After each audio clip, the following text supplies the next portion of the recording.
देखो असल चैंपियन वो है जो अपने माइंड को समझे, उसने माइंड को समझ लिया, वो is the champion, you no.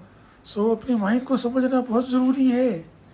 आज का मेरा जो टॉपिक है वो माइंडफुलनेस के बारे में बताऊंगा। देखो माइंडफुलनेस में रहने के लिए आपको प्रेजेंट सिचुएशन में रहना होगा, ना आपने माजी की तरफ जाना है और ना ही आपने फ्यूचर की फ़िक्र करनी है।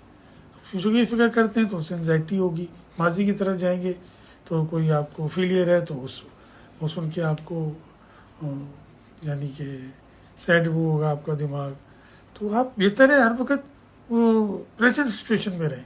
प्रेजेंट सिचुएशन में रहने के लिए वैसे तो बहुत सारे तरीके हैं, लेकिन मेरी नज़र में सबसे अहम तरीका जो है वो नमाज है। जब हम नमाज़ पढ़ रहे होते हैं तो we always in present situation, क्योंकि अल्लाह और आपका राब्ता होता है। नमाज पढ़ रहे हैं, आप प्रेजेंट सिचुएशन में हैं, तो he is the best present situation रहने के लिए। और इसके अलावा अगर आप फ्यूचर की बात सोच रहे हैं या ओवर थिंकिंग कर रहे हैं तो ये मैं आपको 5 चीज़ों का बताऊंगा। ये 5 चीज़ें अगर आप करेंगे तो इंशाल्लाह आपका माइंड प्रेजेंट सिचुएशन में रहेगा, जिसको हम माइंडफुलनेस बोलते हैं। तो उन 5 चीज़ों के लिए देखें, सबसे पहले आप 5 चीज़ों को अपने इर्द गिर्द देखें।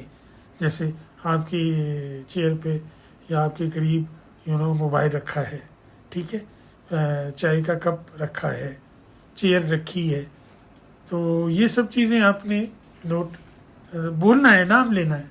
जैसे मैंने अभी 3 कर दिया, आपने 5 का नाम लेना है। पंखा है, ये जो भी है जैसे मैंने आपको बताया। और नंबर 2 आपने जो है 4 चीज़ों को टच करना है। 4 चीज़ों को टच करना है। जैसे बॉल पेन है, बॉल पेन को पकड़